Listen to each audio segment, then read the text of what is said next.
Og her kommer så Nicolas Monberg. Det er fremragende, der er en udvisning helt klart. Han kan godt dømme straffeslag, men det tør han nok ikke. Og han gør det i hvert fald ikke, og det synes jeg faktisk er dumt at gøre. Hooking, når en mand er fri, er jo sådan set straffeslag. Der står i reglerne hægtning bagfra, og han hiver ham ned, han er rundt om ham. Det er meget, meget stærkt gået af Monberg. Jeg synes, vi har set Monberg et par gange i dag vise et andet flag, end han har vist tidligere i turneringen. Noget af den vildskab, vi ser i Danmarks turnering, den har han vist her de første par skift. Rigtig godt gået af Mini rundt her. Vi ser, at han accelererer forbi Steyrs her, og der er en tyk Hooking. Nummer 15, det er en kommende stjerne, og hvor han måske får mulighed. Nej, det er helt en god afslutning, men også en god redning fra Peter Hirsch. Og så skal de altså passe på derinde. Her var det trængselssekunder for Danmark i øjeblikket. 1 minut og 12 tilbage af udvisningen af Frederik Åkesson. Vi har været inde længe. De begynder at blive trætte spillerne. Det er klart, når man har været derinde så længe og stået 1 minut inde i boksen der, så begynder det at blive sværere og sværere at flytte sig, og kanadierne flytter jo pukken rimelig hurtigt rundt. Og hvem har den nu? Sekundet efter. Dan Jensen og Thomas Jonsen her, hvor Canada er kommet ind i zonen. Og den ryger mellem benene på Peter Hirsch.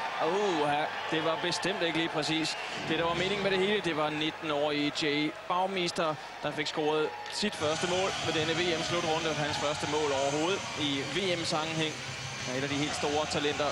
Ser skuddet herudefra, det går simpelthen lige igennem benene på Hirsch. Utrolig ærgerligt. Han står lige et splitsekund, og jeg synes ellers, Peter var kommet rigtig, rigtig godt i gang her. Lessedein overlader til Åkesson. Kommer Ronny med fart der. Godt spil.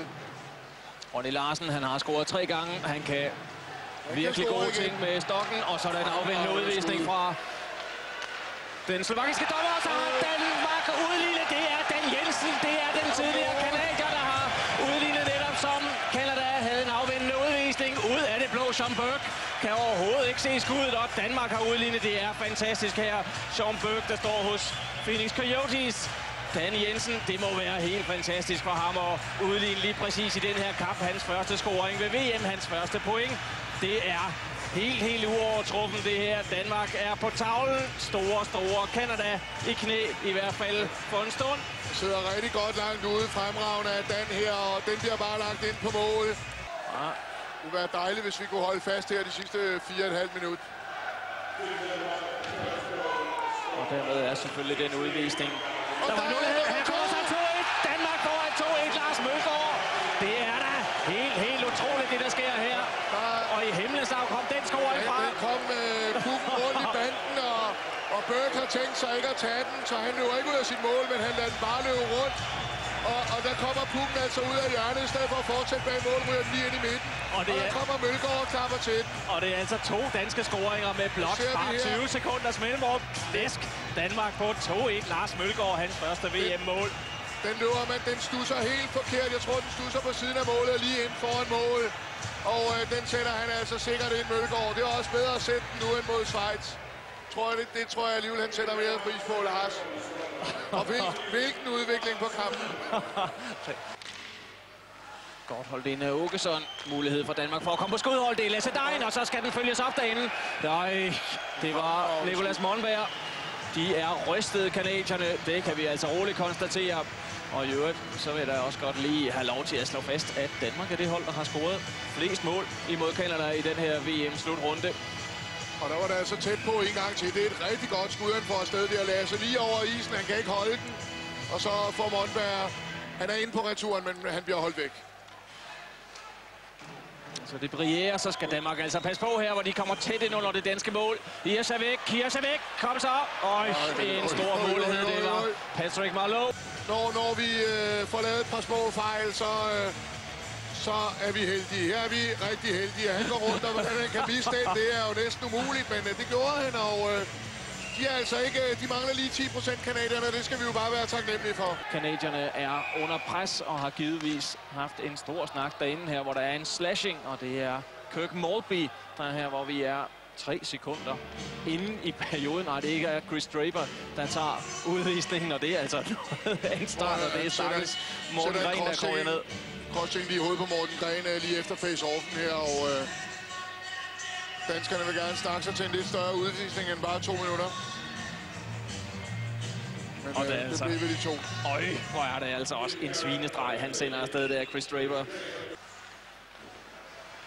Så vi skal virkelig bestå manddomsprøven nu her de næste 17,5 minut. Der kommer vi under gevaldigt pres hele perioden igennem. Det kan vi være rigeligt forberedt på. Og her kommer de allerede, kalder det med en fremragende redning af Peter Hirsch. Sikkert af. En revanche, han har taget sig, det var Danny Heatley, og Hirsch bliver den store i den duel. Heatley, han har scoret alle de første 3 kanadiske opgør, her var han meget, meget tæt på. Og jeg er virkelig imponeret af, hvordan Peter Hirsch, han er kommet sig oven på sin mindre gode indsats i forbindelse med målet til 1-0.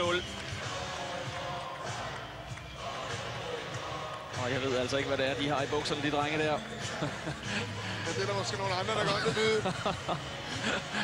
Jeg håber, de har det godt. 1 minut tilbage af denne anden periode, som har...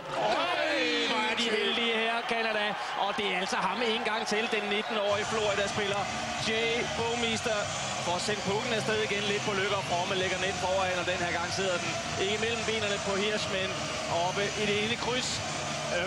Skal de score, så dem der scorer på noget ordentligt i stedet for det pjatværk her. Følg lige pukken nu. Ud til Bouwmeester. Men den her gang er der altså lige præcis 2 mand i bevægelse.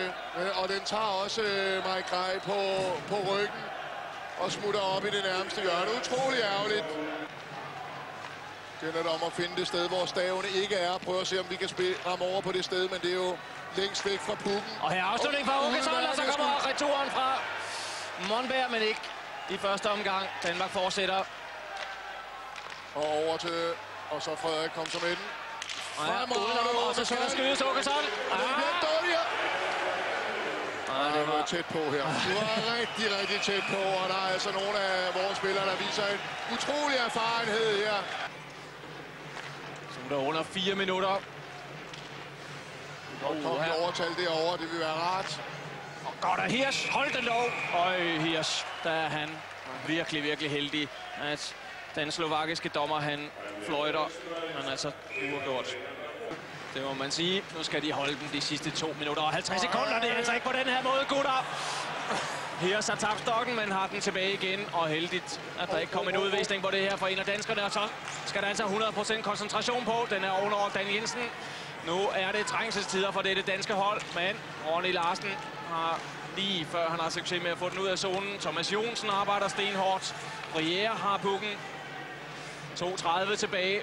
Frans Nielsen spiller godt her, og så bliver Ronny sat af. Og nu siger Heatley, at han vil ind og tage afgørende fra, men kommer ikke til det. Heatley tilbage. Godt af Hirsch. Hold fast. Hold da op. Jublen redder sig. Og nu skal vi ikke have en udvisning her. Nu skal Frans lige holde is i maven, for der er ikke noget kanadierne heller ved, end at kunne spille 4 mod 4.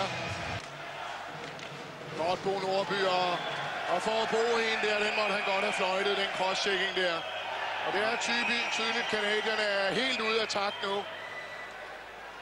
Forsøger at fremprovokere dumheder fra danskernes side. Man kan også være glad for, at Bo Nordby ikke får en udvisning her. Det er en god tackling, han sætter der, Bo. Det er jo den medicin, og så kommer han altså som fjerde mand. Cross-checker Bo lige i ryggen. Der kan ikke være tvivl om den 2 minutter. Ja, det var imponerende dømt. King Stål. Men sådan er det at være den lille mod den store. Og at dømme en så afgørende forkert dom, som han gør her, det er næsten ikke til at tro sine egne øjne. Og det slap den grimme cross-checking på Bo Nordby som fjerde mand, at man kan slippe ustraffet fra den. Det er jo imponerende af dommeren. Par 30 sekunder, kom så Hirsch. Danskerne er ved at blive låst fast til Lasse Dein. Nu skal de ikke tage nogen udvisninger. Og det er sekunder eller millimeter. Reinbrecht fra Colorado, Brewer og Hirsch. Hirsch holder. Og der er 25 sekunder tilbage. Jeg tror, de gør det. Danmark gør det. Det er kun et spørgsmål om sekunder nu, så har Danmark præsteret det umulige. Og der sker det. Danmark har gjort det. Ingen troede kunne lade sig gøre. Spillet 2-2 i den her kamp. De røde-hvide, de styrter ind på isen ind til Peter Hirsch. De kan omfavne hinanden i verdens største klub. Det her, det er ishockey-historie. Og I ser det derhjemme direkte fra Turku. Det er så vildt, som noget kan blive. Lundstrøm og de andre nede i boksen, de har også omfavnet hinanden, og det har de god grund til.